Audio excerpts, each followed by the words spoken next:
کسی بہترین اردو داں کا جملہ نہیں بلکہ یہ اللہ کا قرآن ہے۔ فرمایا مشکل میں تم ہو تو گراں میرے محبوب پہ گزرتا ہے۔ حضور تو جلدی کرتے ہیں تمہاری بھلائی چاہنے میں، کیوں؟ رشتہ بڑا گہرا ہے۔ النبی اولیٰ بالمؤمنین من انفسہم، فرمایا یہ وہ محبوب ہیں جو تمہاری جانوں سے بھی تمہارے زیادہ قریب ہیں۔ رسول کائنات صلی اللہ تعالیٰ علیہ وآلہ وسلم امت کے حق میں نرم دل رکھتے، نرم۔ لوگ سمجھتے ہیں شاید کسی کا بھلا یہ ہوتا ہے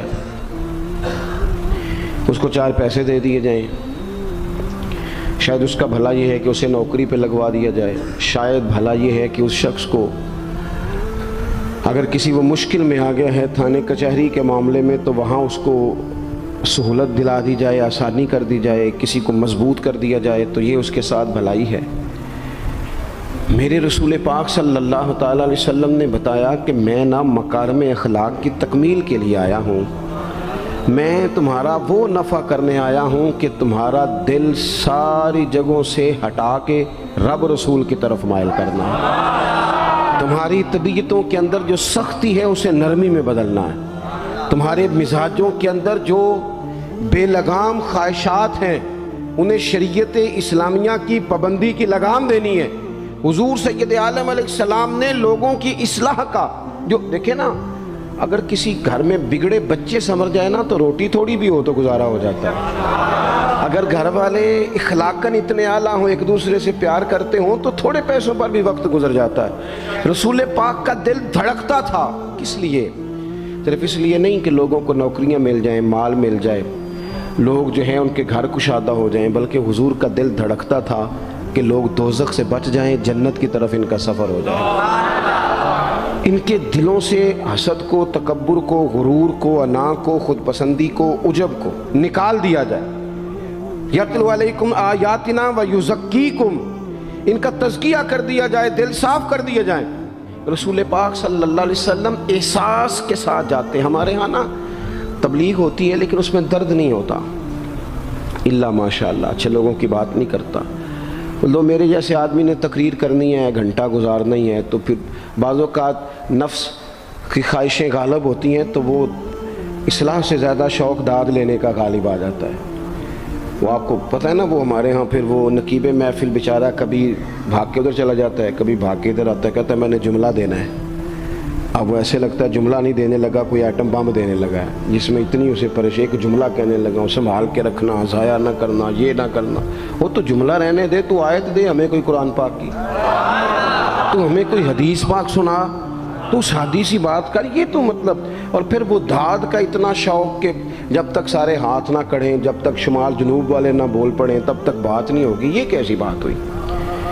اصلاح کے اندر تو آپ کا درد آپ کی زبان سے زیادہ اثر رکھتا ہے۔ اقبال کہنے لگے کہ بات جو دل سے نکلتی ہے اثر رکھتی ہے، پر تو نہیں، پر طاقت پرواز مگر رکھتی ہے۔ وہ تو اڑتی ہے، وہ تو اس کی تو پذیرائی ہوتی ہے، اگر بات دل سے نکل رہی ہے تو۔ عزیز بھائی یاد رکھیے گا، حضور سید عالم علیہ السلام درد دل کے ساتھ دعوت دیتے لوگوں۔ 10 دن حضور نے طائف میں قیام کیا ہے، ایک بندے نے بھی کلمہ نہیں پڑھا، الٹا انہوں نے روڑے مارے، تکلیف دی۔ حضور واپس آ رہے ہیں، صحابی ساتھ ہیں، باغ میں بیٹھ گئے، اتنی صحت مبارک پر انہوں نے معاذ اللہ تعالیٰ سنگ باری کی کہ خون مبارک بہہ رہا ہے۔ فوراً عرض گزار ہوئے، یا رسول اللہ صلی اللہ علیہ وسلم آپ دعا کر دیں یہ تباہ ہو جائیں۔ فرشتہ بھی حاضر ہو گیا، حضور آپ دعا کریں یہ تباہ ہو جائیں۔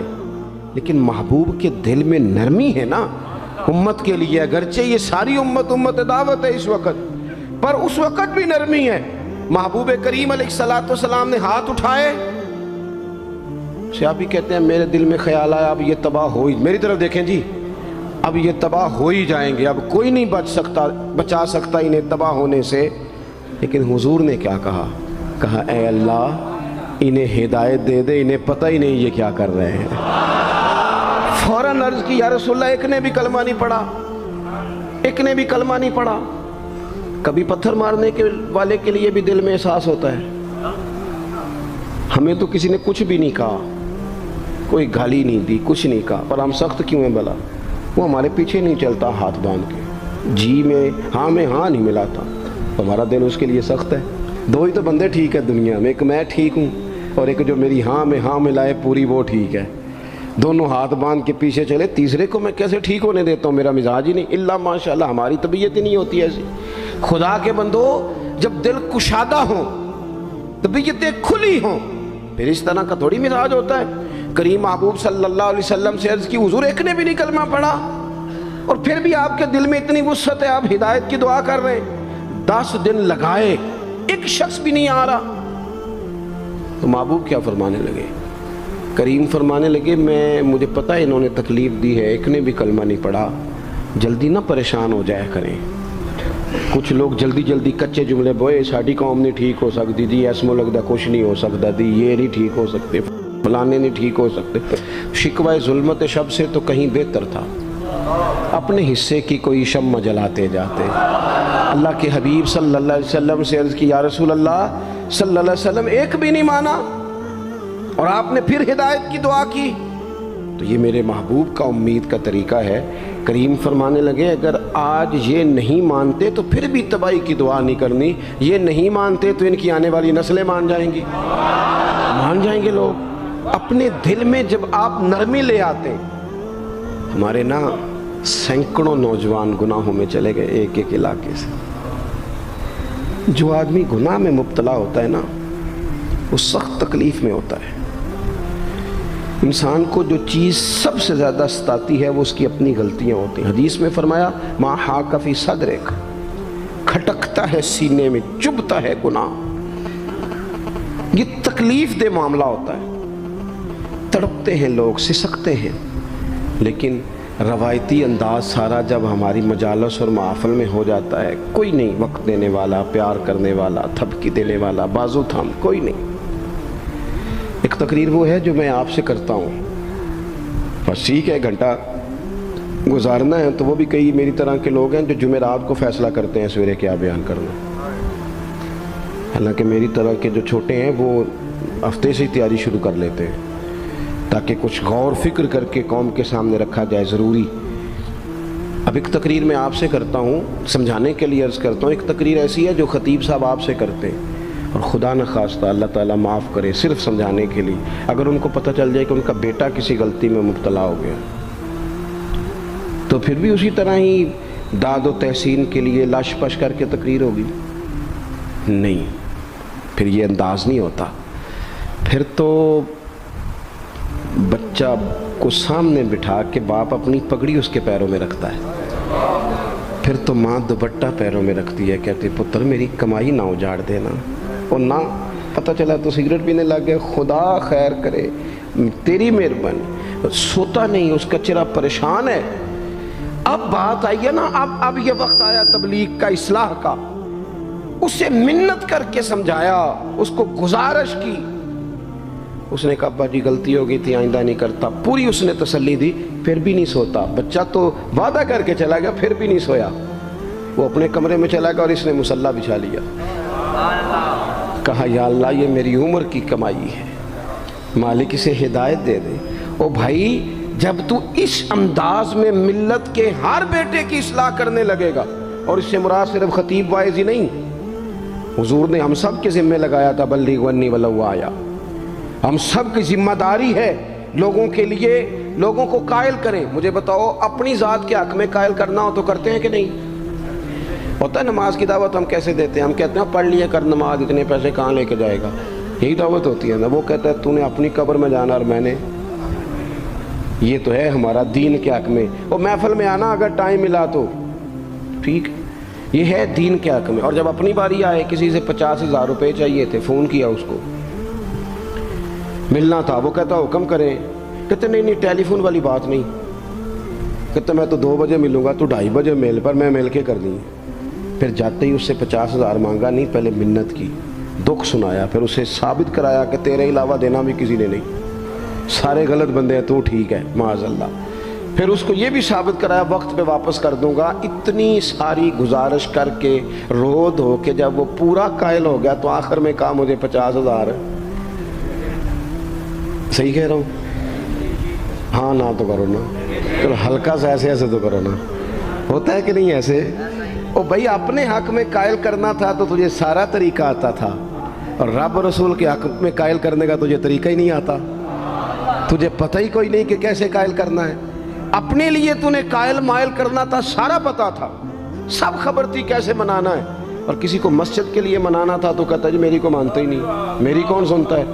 آپ جب تک اس درد سے، زازان نام کا ایک گویہ تھا، بغداد میں گاتا تھا، آواز بڑی سریلی تھی، بڑے لوگ اس کے گرد جمع ہو جاتے، حضرت عبداللہ ابن مسعود رضی اللہ تعالیٰ عنہ، حضرت عبداللہ ابن مسعود، یہ وہ خوبصورت ہستی ہیں کہ محبوب نے فرمایا ان سے قرآن سیکھا کرو، یہ اسی طرح پڑھتے ہیں جس طرح میرے اوپر نازل ہوا تھا۔ حضرت عبداللہ ابن مسعود رضی اللہ تعالیٰ عنہ صحابہ میں مفتی، صحابہ میں قاری، بڑے آدمی۔ حضرت عبداللہ ابن مسعود ایک دن گزر رہے تھے کسی مقام سے جہاں بھی وہ رہتا تھا، تو وہاں اللہ معاف فرمائے گانے بجانے کی مجلس سجی ہوئی تھی، وہ گا رہا تھا، آپ گزرے تو کانوں میں ہلکی سی آواز گئی، قریب ایک شخص سے پوچھا یہ کون ہے، کس کی آواز ہے؟ کہا حضرت یہ زازان نام کا ایک گویہ ہے۔ وہیں کھڑے کھڑے درد سے کہنے لگے کتنی سونی آواز ہے، کاش یہ قرآن پاک کی تلاوت کرتا، اتنی خوبصورت آواز ہے، کوئی تو ہونا جو اس درد سے بات کرے، کاش یہ قرآن پاک پڑھتا۔ اور پھر دعا مانگتے آگے تشریف لے گئے، وہ جوان تھا، فارغ ہو کے باہر نکلا، لوگوں کا رش تھا، ایک شخص نے اسے روکے، کہا زازان ادھر آ، بتا آج کیا ہوا؟ کہا جناب کیا؟ کہنے لگے جانتے ہو حضرت عبداللہ ابن مسعود کو؟ کہا جانتے ہیں۔ فرمایا وہ صحابی رسول صلی اللہ علیہ وسلم آج گزرے، تیری آواز ان کی سماعتوں سے ٹکرائی تو فرمانے لگے کاش یہ قرآن پاک پڑھتا۔ کہنے لگا صحیح بتاؤ انہوں نے میرا نام لیا ہے؟ صحیح بتاؤ میرے لیے کہا انہوں نے؟ میرے جیسے شخص کے لیے میں سوچ بھی نہیں سکتا، میں کہاں وہ کہاں، میرا نام لیا ہے؟ کہاں؟ تھوڑی دیر رکا، چند لمحوں پتہ نہیں سوچیں کہاں کہاں کا سفر کر کے آئیں، وہ ساری سوچیں درد بن کے آنسو بنی، اور پھر آنسو داڑھی پہ ٹپکے چہرے پہ آئے۔ پھر لوگوں سے پوچھنے لگا گھر کا پتہ بتاؤ گے؟ کہا وہ فلاں جگہ پہ موجود ہیں۔ دوڑا گیا، دروازے پہ دستک دی، حضرت عبداللہ ابن مسعود آئے، کہا کون ہو بیٹا؟ کہنے لگے حضور میں وہی ہوں جس کے بارے میں آپ نے کہا تھا کاش یہ قرآن پڑھتا، میں آ گیا ہوں، پڑھا دے مجھے قرآن پاک، پڑھا دے۔ کوئی بیٹھا ہوا مجھے دور دعا دیتا ہے، میں ڈوبتا ہوں پر سمندر اچھال دیتا ہے۔ کسی سے تو آپ پیغام حق کہیں، کسی کو تو دعوت خیر دیں، یہ سب سے بڑا بھلا ہے۔ اگر کسی بد اخلاق کو با اخلاق کر دو گے نا، اس کی بیوی سکون میں آ جائے گی، اس کی ماں آرام سے سونے لگے گی، اس کا باپ کہے گا وہ حد ہو گئی، میرا پتر ٹھیک ہو گیا ہے، تمیز سے بات کرنے لگا ہے۔ بچے پریشان ہوتے ہیں، بچے۔ میں بیٹھا تھا کھانا کھا رہا تھا گھر میں، تو میرے گھر والے کہنے لگے مدرسے کا کوئی بچہ باہر ہے، بڑا سخت رو رہا ہے۔ میں نے بلاؤ، کسی استاد نے ڈانٹ دیا ہوگا، تو بچہ میرے پاس ہے تو اس کا وجود کانپ رہا تھا۔ میں نے کہا پتر کیا ہوا؟ کہنے لگا پیر صاحب وہ میری امی تے ابو کار پھر پہ لڑ دینے، کرو فون آیا ہے۔ تو میں نے کہا بیٹا پریشانی کی کیا بات ہے؟ کہنے لگے بڑی سخت لڑائی ہوتی ہے، میرے والد میری اماں کو مارتے ہیں، پھر ہم سارے بہن بھائی نا چارپائیوں کے نیچے چھپتے ہیں، تو وہ دور ہے، اس وقت تو 1.5 گھنٹے کا فاصلہ ہے، دور ہے میرا گھر، اور پتہ نہیں ہمارے گھر کیا ہو جائے گا۔ پیر صاحب آپ دعا مانگے نا، آپ دعا کریں نا۔ اس بچے کی کیفیت اور اس کے اوپر چھائی ہوئی آزمائش اور اس کے طبیعت میں اسے دیکھ کے میرے آنسو نکل گئے۔ کچھ دنوں کے بعد میں نے اس کے باپ کو بلایا، میں نے کہا خدا کے بندے، تیری انا اور تیری بیوی کی انا اتنی سخت ٹکراتی ہے کہ تیری اولاد پس کے رہ گئی، کاش تو رسول اللہ کی اس صفت سے آگاہ ہوتا کہ خدا کے بندوں کو معاف کر دو، اللہ تمہیں معاف فرما دے گا۔ کاش تمہارے اندر وہ کیفیات ہوتی۔ تمہارے بچے میلوں دور رہ کے بھی تڑپتے ہیں کہ جانے گھر، کیوں؟